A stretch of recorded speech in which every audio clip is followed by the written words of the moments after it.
हाँ जी अस्सलाम वालेकुम मेरे प्यारे भैन भराओ। हाँ जी सुनाओ जी की हाल चाल सुनाओ। सब ठीक ठाक अम्मी अबू भैन भरा राजी बाजी। हाँ जी अलहमदुलिल्लाह शुक्र अल्लाह दा असी भी ठीक हाँ। हाँ जी सुबह सुबह का टाइम आ नाश्ता बना लिया है थले भेज दिता बच्चे स्कूल जाते पे है ठीक है जी।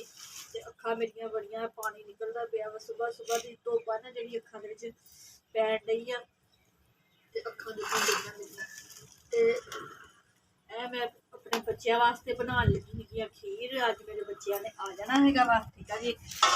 तकरीबन ना 4 किलो है वा साढ़े कोल दुध ते 1.5 पाओ ना टोटा चावल लै ले सीगे ते उन्होंने असी मशीन दे विच ना गलैंडर कर लिया। पहला भीग के रखे हुए सीगे ते फिर मशीन दे जूसर मशीन दे विच ना गलैंडर कर लिया। दुध जम्मिया होया सी बोतलां फ्रिज सीगियां ते फिर पहला मैं दुध गर्म कर लिया सी।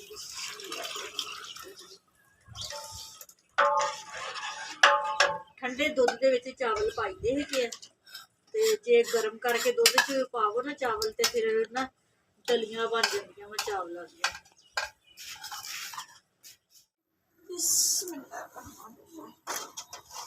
हाँ जी मेरे भैन भराओ चावल पाते है दुध के विच ते हुण असीं ना चमचा हिलाई जाना है वा जब तक ना भी रेजा नहीं लगता है तो फिर भी थोड़ी थोड़ी देर बाद ना चमचा हिलाई जाना वा क्योंकि चावल है ना जो थल्ले ना लग जाए।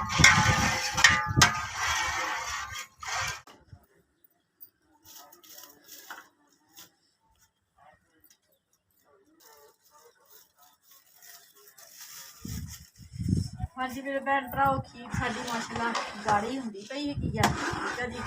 ते नाल ही हुण असीं ना पा देनियां वा इलायचियां खुशबू वास्ते ना बहुत अच्छियां होंदियां वा इलायचियां खीर दे विच इलायची दी खुशबू आवे ते खीर का ना मज़ा बढ़ जाता वा ठीक है जी।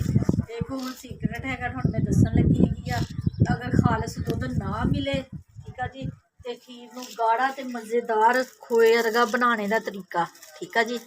यह असीं लै लिया है कॉर्नफ्लोर ठीक है जी। तकरीबन है साडियां ना 3 चमचियां भर भर के ते इहनूं असीं पेस्ट बना लैना वा यानी कि पानी दे विच ना घोल लैना जिस तरह कस्टर्ड घोली दा है ठीक है जी। कोई गुठली ना रह जाए विच ते रेसिपी मेरी पूरा व्लॉग देखियो तुहानूं ना बहुत ज़बरदस्त मज़ेदार खीर बनाने का तरीका मिल जाएगा ठीक है जी। अगे अगे देखियो पूरा भी किस तरह खीर बनानी तो केड़ी चीज़ मैं किस तरह पा रही है तुहानूं पता लग जाएगा तो मज़ेदार तुहाडी खीर बनेगी ठीक है जी। बेशक दुध पतला भी क्यों ना होवे ते फिर भी खीर बहुत अच्छी बनेगी। और उन्होंने असीं ना पानी दे विच घोल लिया है वा इहनूं मिठा कहंदे हैगे आ नहीं नहीं मिठा सोडा नहीं कहते है अलारोड कहते हैं। हाँ जी अलारोड भी कहते हैं कॉर्नफ्लोर भी कहते हैं। तो हुण असीं ना इहनूं खीर दे विच शामिल करना है तो चमचा हिलाई जाना वा।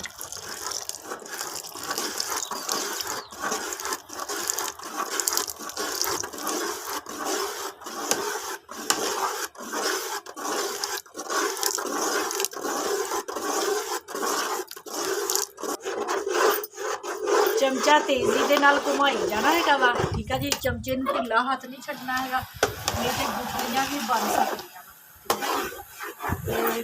अच्छे तरीके नाल हिलाई जाना है वा। एक होर चीज़ है कि मैं तुहानूं दस्सांगी कि वो असीं किस तरह ते किस टाइम पाउंदे हां ठीक है जी।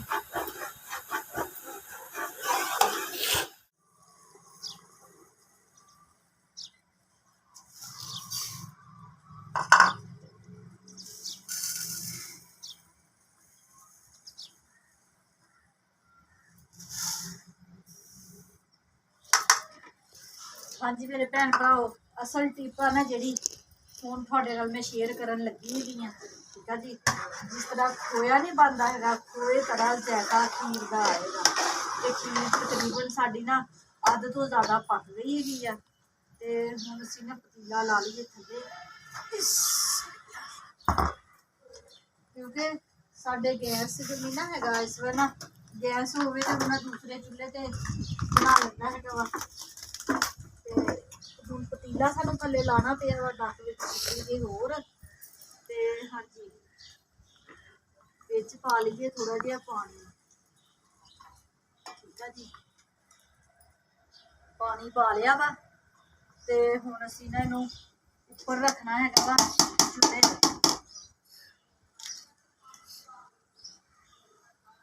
ਇਹਦੀ ਬਣਾਉਣੀ ਹੈਗੀ ਅਸੀਂ ਚਾਸ ਇਸ ਤਰ੍ਹਾਂ ਦੀ ਬਣਾਉਣੀ ਹੈਗੀ ਆ ਵੀ ਜਿਹੜਾ ਥੋੜਾ ਜਿਹਾ ਵਿੱਚ ਪਾਣੀ ਪਾਇਆ ਵਾ ਨਾ ਇਹ ਵੀ ਬਿਲਕੁਲ ਖਤਮ ਹੋ ਜਾਵੇ ਤੇ ਰੈੱਡ ਬਣ ਜਾਵੇ ਚਾਸ।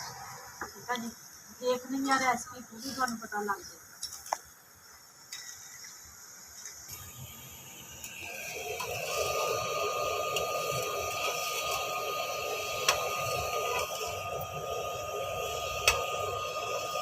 ਹਾਂਜੀ ਮੇਰੇ ਭੈਣ ਭਰਾ, ਦੇਖੋ ਚਾਸ ਸਾਡੀ ਬਣ ਗਈ ਹੈਗੀ ਆ। ਪਾਣੀ ਪਾਉਣੇ ਦਾ ਮਕਸਦ ਇਹ ਸੀਗਾ ਵੀ ਚੀਨੀ ਅਗਰ ਪਾ ਕੇ ਅਸੀਂ ਹਿਲਾਉਂਦੇ ਤਾਂ ਚੀਨੀ ਦੇ ਖਰੇਪੜ ਬਣ ਜਾਣੇ ਸੀਗੇ। ਪਾਣੀ ਪਾ ਕੇ ਥੋੜ੍ਹਾ ਜਿਹਾ ਤੇ ਫਿਰ ਚਾਸ ਬਣਾਓ ਤੇ ਫਿਰ ਪਾਣੀ ਖੁਸ਼ਕ ਹੋ ਜਾਂਦਾ। ਤਾਂ ਹੁਣ ਜਦ ਤੱਕ ਇਹ ਸਾਡੀ ਚਾਸ ਦਾ ਕਲਰ ਰੈੱਡ ਨਹੀਂ ਨਾ ਹੁੰਦਾ, ਜਦ ਤੱਕ ਅਸੀਂ ਨੀਚੇ ਨਹੀਂ ਉਤਾਰਨਾ ਹੈਗਾ। ਰੈੱਡ ਹੋ ਜਾਊਗਾ ਜਦੋਂ ਬਿਲਕੁਲ ਦਾਲ ਸੁਰਖ ਤੇ ਫਿਰ ਅਸੀਂ ਨਾ ਖੀਰ ਦੇ ਵਿੱਚ ਸ਼ਾਮਿਲ ਕਰਨਾ ਤੇ ਫਿਰ ਜ਼ਾਇਕਾ ਆਉਂਦਾ ਹੈਗਾ ਖੋਏ ਦਾ।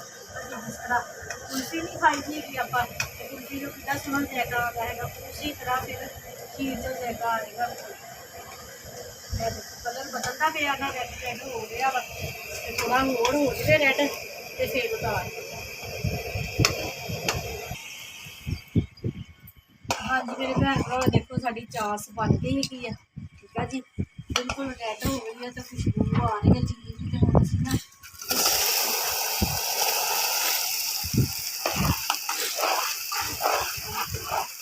ਬਹੁਤ ਜ਼ਬਰਦਸਤ ਖੁਸ਼ਬੂ ਆ ਰਹੀ ਹੈ। ਤੇ ਹੁਣ ਅਸੀਂ ਨਾ ਚੁੱਲ੍ਹੇ 'ਤੇ ਰੱਖ ਦੇਣਾ ਵਾ ਖੀਰ ਨੂੰ ਵੀ ਤੇ ਅੱਛੇ ਤਰੀਕੇ ਦੇ ਨਾਲ ਇਹਨੂੰ ਮਿਕਸ ਕਰਨਾ ਹੈਗਾ। ਤੇ ਜਿਹੜੀ ਫਿਰ ਸਾਡੀ ਨਾ ਚੀਨੀ ਹੈਗੀ ਹੈ ਨਾ ਉਹ ਖੀਰ ਦੇ ਵਿੱਚ ਮੈਚ ਹੋ ਜਾਵੇ। ਹਾਂਜੀ ਮੇਰੇ ਭੈਣ ਭਰਾਓ, ਖੀਰ ਸਾਡੀ ਬਣ ਗਈ ਹੈਗੀ ਹੈ ਬਹੁਤ ਜ਼ਬਰਦਸਤ ਹੈ। ਦੇਖੋ ਕਲਰ ਕਿੰਨਾ ਪਿਆਰਾ ਆਇਆ ਹੈਗਾ ਵਾ। ਠੀਕ ਆ ਜੀ, ਤੇ ਇਹ ਸਾਡੇ ਕੋਲ ਹੈਗੀਆਂ ਬਸ ਗਿਰੀ ਤੇ ਸੌਗੀ। ਇਹ ਨਾ ਅਸੀਂ ਜਦੋਂ ਬਿਲਕੁਲ ਖੀਰ ਠੰਡੀ ਹੋ ਜਾਣੀ ਹੈ ਨਾ ਤੇ ਫਿਰ ਵਿੱਚ ਸ਼ਾਮਿਲ ਕਰਨੀ ਹੈਗੀ ਆ। ਇਸ ਤਰ੍ਹਾਂ ਵਿੱਚ ਪੱਕ ਜਾਂਦੀ ਹੈਗੀ ਹੈ ਤੇ ਬੱਚੇ ਖਾਂਦੇ ਨਹੀਂ ਹੈਗੇ। ਇਸ ਤਰ੍ਹਾਂ ਨਾ ਫਿਰ ਕੱਚੀ ਦਾ ਜ਼ਾਇਕਾ ਰਹੇਗਾ ਤੇ ਫਿਰ ਬੱਚੇ ਖਾ ਵੀ ਲੈਂਦੇ ਹੈਗੇ। ਇਸ ਵਜ੍ਹਾ ਨਾਲ ਮੈਂ ਹਜੇ ਗਿਰੀ ਸੌਗੀ ਨਹੀਂ, ਹਜੇ ਕੱਟੀ ਵੀ ਨਹੀਂ ਹੈਗੀ ਗਿਰੀ, ਤੇ ਥੱਲੇ ਜਾ ਕੇ ਕੱਟਦੀ ਹਾਂ ਬਰੀਕ ਬਰੀਕ ਕੱਟ ਕੇ ਤੇ ਫਿਰ ਠੰਡੀ ਕਰਕੇ ਖੀਰ ਤੇ ਫਿਰ ਵਿੱਚ ਪਾਵਾਂਗੇ। ਠੀਕ ਆ ਜੀ।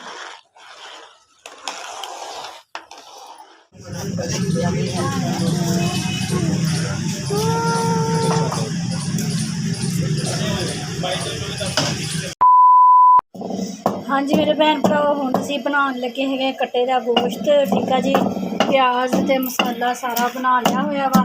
ਨੂਰ ਫਾਤਮਾ ਮਸਾਲਾ ਕੁੱਟਦੀ ਪਈ ਹੈਗੀ ਆ। ਠੀਕ ਆ ਜੀ, ਤੇ ਹੁਣ ਮੈਂ ਕਿਹਾ ਵੀ ਮੈਂ ਨਾ ਉੱਪਰ ਜਾ ਕੇ ਹਾਂਡੀ ਪਕਾ ਲਵਾਂ। ਖੀਰ ਬਣਾ ਲਈ ਸੀ, ਫਿਰ ਬਾਜ਼ਾਰ ਗਏ ਦੇਗ ਦਾ ਸਮਾਨ ਲੈਣ ਵਾਸਤੇ, ਉਹ ਲਿਆਂਦਾ ਹੈਗਾ। ਤੇ ਫਿਰ ਬੱਚਿਆਂ ਨੂੰ ਪੁੱਛਿਆ ਵੀ ਇਸ ਟਾਈਮ ਤੁਰਨਾ, ਉਹ ਕਹਿੰਦੇ ਮੰਮਾ ਅਸੀਂ ਤੁਰਨ ਲੱਗੇ। ਮੈਂ ਕਿਹਾ ਚਲੋ ਫਿਰ ਮੈਂ ਦੁਪਹਿਰ ਦਾ ਖਾਣਾ ਬਣਾਉਂਦੀ ਹੈਗੀ। ਤੇ ਹਾਂਜੀ ਉੱਪਰ ਆ ਗਈ ਹਾਂ ਛੱਤ ਤੇ। ਇਹ ਦੇਖੋ ਅਸੀਂ ਅੱਗ ਵੀ ਜਲਾ ਲਈ ਹੈਗੀ ਆ ਤੇ ਗੋਸ਼ਤ ਗੂਸ਼ਤ ਧੋ ਲਿਆ, ਮਸਾਲਾ ਬਣਾ ਲਿਆ ਵਾ। ਤੇ ਹੁਣ ਹਾਂਡੀ ਪਕਾ ਕੇ ਤੁਹਾਨੂੰ ਦਿਖਾਉਂਦੇ ਹੈਗਾ ਵਾ। ਠੀਕ ਆ ਜੀ, ਬੱਚਿਆਂ ਵਾਸਤੇ ਬਣਾਇਆ ਹੈਗਾ ਹੁਣ ਵਾਸਤੇ। ਸ਼ਾਮ ਨੂੰ ਫਿਰ ਅਸੀਂ ਬਣਾਵਾਂਗੇ ਮੁਰਗੇ ਦਾ ਗੋਸ਼ਤ ਤੇ ਆਲੂ।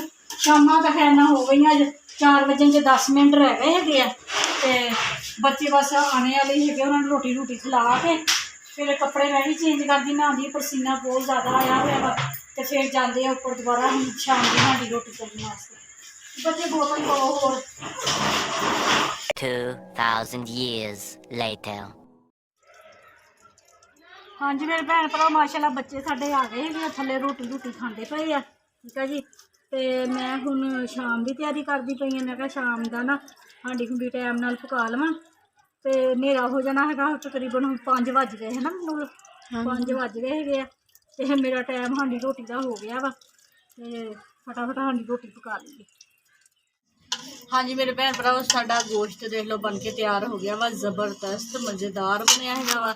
ਤੇ ਹੁਣ ਮੈਂ ਰੋਟੀ ਬਣਾਉਂਦੀ ਪਈ ਹੈਗੀ ਆ, ਬੱਚਿਆਂ ਨੂੰ ਰੋਟੀ ਖਿਲਾਉਣੀ ਹੈਗੀ ਆ। ਆਈਸਕ੍ਰੀਮ ਬਾਜ਼ਾਰੋਂ ਦੀ ਲੈ ਆਉਂਦੀ ਸੀਗੀ। ਠੀਕ ਆ ਜੀ, ਦੁੱਧ ਗਰਮ ਕੀਤਾ ਹੈਗਾ ਵਾ ਜੂਸ ਬਣਾਉਣ ਵਾਸਤੇ। ਠੀਕ ਆ ਜੀ, ਤੇ ਮੇਰੇ ਭੈਣ ਭਰਾਵਾਂ ਨੇ ਕੱਲ੍ਹ ਦਾ ਵਲੋਗ ਵੀ ਮੇਰਾ ਲਾਜ਼ਮੀ ਦੇਖਣਾ। ਠੀਕ ਆ ਜੀ, ਅੱਜ ਦਾ ਵਲੋਗ ਤੁਹਾਨੂੰ ਅੱਛਾ ਲੱਗਿਆ ਵਾ ਤਾਂ ਲਾਈਕ ਕਰਿਓ, ਸਬਸਕ੍ਰਾਈਬ ਕਰਿਓ, ਘੰਟੀ ਦਾ ਬਟਨ ਲਾਜ਼ਮੀ ਦਬਾਇਓ। ਠੀਕ ਆ ਜੀ, ਮੇਰੇ ਭੈਣ ਭਰਾ ਜਿਹੜੇ ਵੀ ਮੁਲਕ 'ਚ ਰਹਿ ਰਹੇ ਮੈਨੂੰ ਦੇਖ ਰਹੇ, ਖੁਸ਼ ਰਹੋ, ਸ਼ਾਦ ਰਹੋ, ਆਬਾਦ ਰਹੋ, ਹਮੇਸ਼ਾ ਹੱਸਦੇ ਤੇ ਮੁਸਕਰਾਉਂਦੇ ਰਹੋ। ਠੀਕ ਆ ਜੀ, ਆਪਣੀਆਂ ਦੁਆਵਾਂ 'ਚ ਮੈਨੂੰ ਯਾਦ ਰੱਖਿਓ, ਮੈਂ ਵੀ ਆਪਣੀਆਂ ਦੁਆਵਾਂ 'ਚ ਆਪਣੇ ਭੈਣ ਭਰਾਵਾਂ ਨੂੰ ਯਾਦ ਰੱਖਦੀ ਹਾਂ। ਮੈਨੂੰ ਦਿਓ ਹੁਣ ਇਜਾਜ਼ਤ। ਅੱਲਾ ਹਾਫਿਜ਼।